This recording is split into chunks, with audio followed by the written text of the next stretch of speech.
back in 2018, I traveled to PAX East in Boston.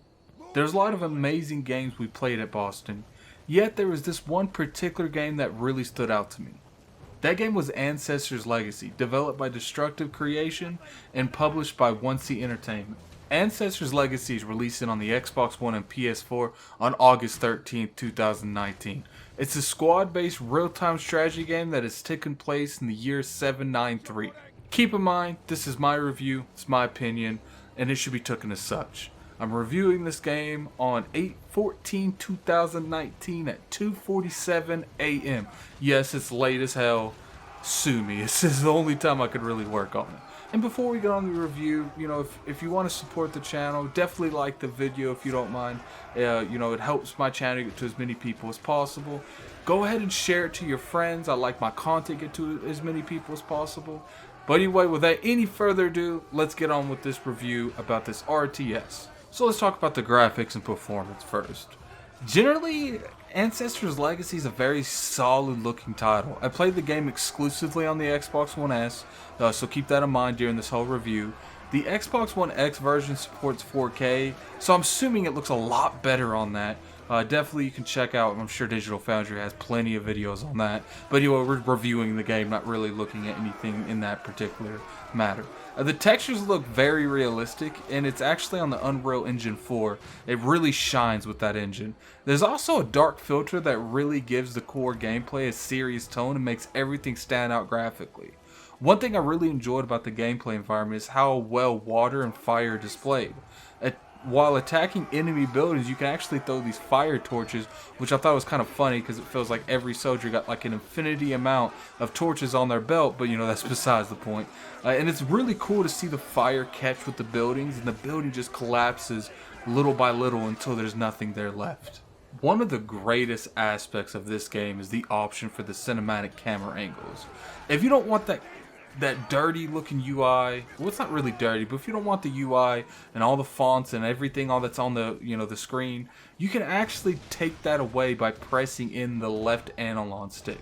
And what that does is it takes all that UI stuff, takes all that away, so you can get a really good up close view of the action of what's going on.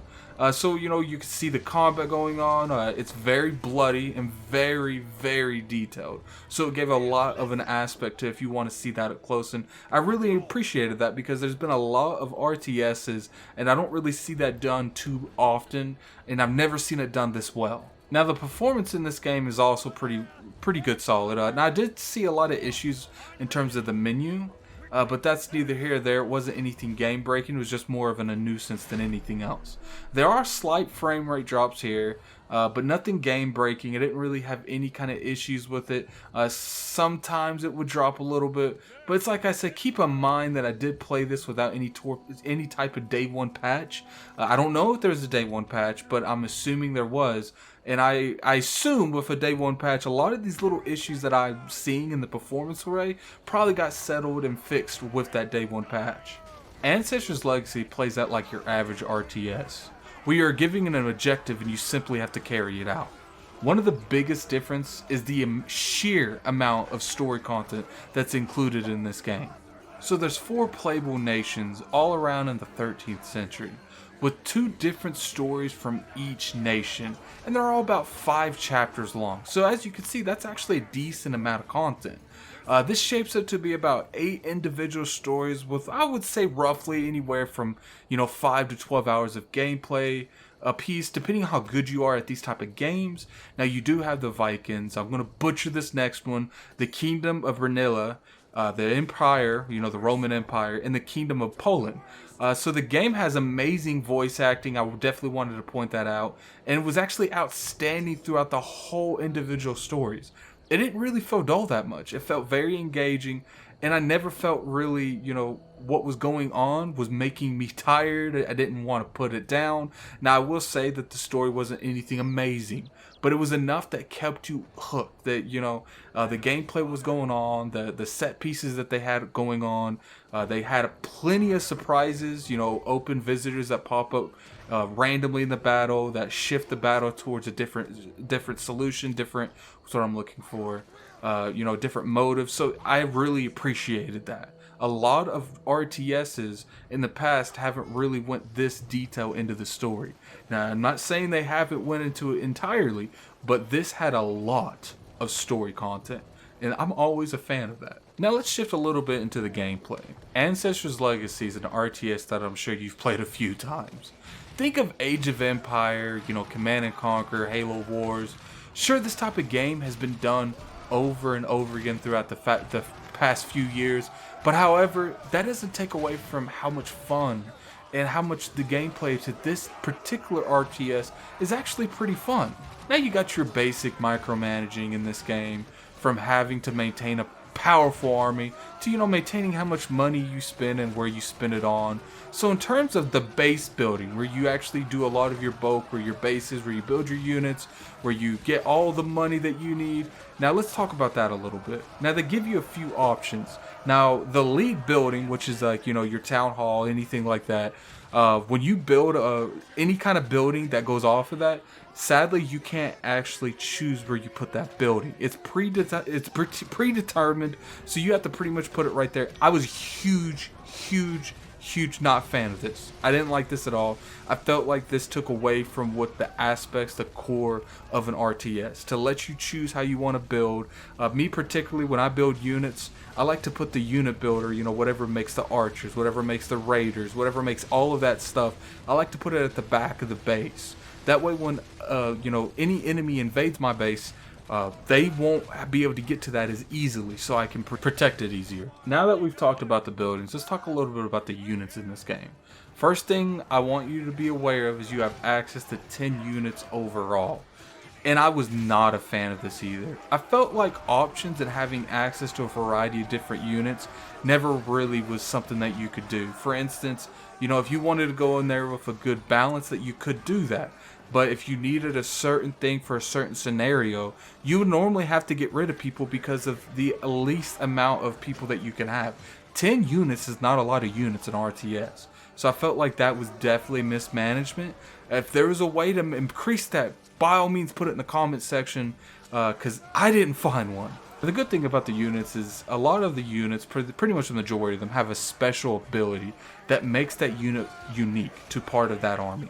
Archers can use an ability called, it makes your accuracy better. So they're just better shots in general. You could also level up units depending on how much you wanted them to fight. If you wanted to be more defensive, you wanted to be more aggressive, or you can just want them to be faster. Those are the three different choices you can make when you want to level up any type of unit. Now, one of the negatives I do have about this game, especially on the Xbox, is I felt like the controls of this game, they're not the greatest at all. I felt that they're not extremely controller friendly. Like I said, I played this on the Xbox One S, so if there's any kind of lag, maybe it was because I was playing it on the S, but I don't really give that kind of, leeway. I felt like you need to make sure it runs on all of the systems and not just one better. So sometimes, it's like I said earlier, the menus would lag up sometimes. I felt like it was really difficult to actually to select a bunch of different units. If I wanted the archers to go in the back, I would have to manually click on them. So that was really frustrating on my end. Now you can buy this on Steam, and I would suggest you go for the PC version because a mouse and keyboard is just more ideal for this type of gameplay and this type of genre. Now I would say one of the biggest gameplay I did notice is when you try to retreat in this game. You can't just demand your army to walk away from a losing situation or run away from a losing situation to a certain location. The reason for that is you simply can't run away. Once they're locked in combat, that's it. They're in combat. The only way to break this loop is you have to actually bring up your menu options and click an option called retreat. It does have a cooldown. You have to use this strategically. Everyone will run. Everyone that's highlighted will run. You could use this to your advantage because 9 times out of 10, especially if it's the AI, they are going to pursue. So if you have any type of traps, they will go over every single one of them. And I know a lot of people that actually had an issue with this because they want to just be able to click their units away. They don't want to have to actually click a separate, sub menu to be able to make them run. But, back in the old days, I don't really think you could just run like that. You would probably be shunned from the army that you're in. Like, you actually had to be given the option. You had to be given that signal to retreat. You couldn't just run away at will. and I felt like this is more realistic to the game. Now, Ancestors Legacy does have a multiplayer. It's actually got a pretty solid experience in terms of multiplayer, and it's pretty, for the most part, well balanced. You start from scratch, obviously. You work your way up to the army, and you overwhelm the opponent with brute force and strategy. Now, in terms of gameplay modes, for what I saw, you can play as teams of all the way up to 3v3s. So that's always a nice thing to have in your games, is to have those 3v3s. Or you can just play that 1v1 with a variety of different maps. They're actually pretty well made for whatever encounter that you're doing. If you're doing 1v1s, 2v2s, or 3v3s, they have a map for every kind of scenario. Now, as fun as this multiplayer was, there was some negatives to it. So let's go ahead and get on with that. One thing is the game lacked voice chat, and they really encourage you to use party chat. I am not a fan of this. This is 2019. Sure, maybe because we're in an age where games like, apps like Discord exist, Team Chat. I don't even know all the other stuff PC uses, but that's the point.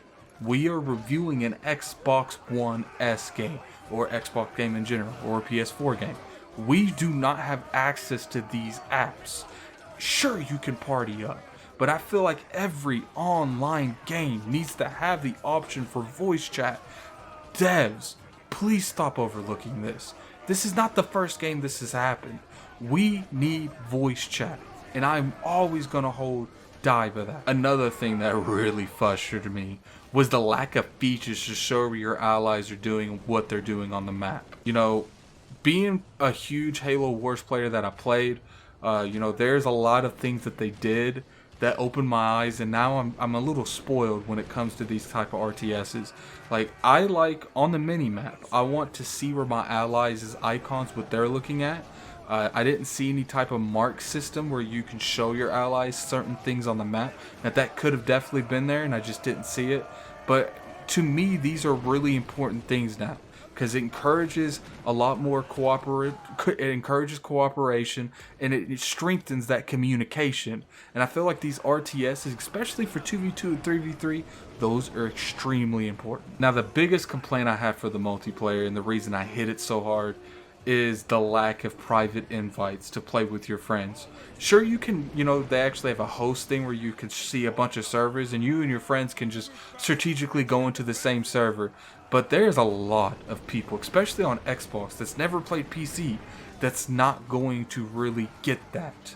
You have to be able to send your friends invites. Devs, stop making games for PC and then porting to the console and think it's the same thing, because it's not. You need to realize that with Xbox and PlayStation, people are used to sending invites. We're not used to doing this jump in the same server shit. Just make those options. And I'm not saying that, this is something simple. The majority of the stuff that I have problems with this game is a patch away from fixing. So my, overall thoughts on this game is Ancestors Legacy is a great game to play on the Xbox One S. This game has a solid, engaging single player, and it's got a pretty good multiplayer that you can dive into after you finish the campaign. But I think one of the biggest highlights that I really have to encourage more devs to do, and I have to give my props off to this company that made this game, is this is on console. People, let's be real here.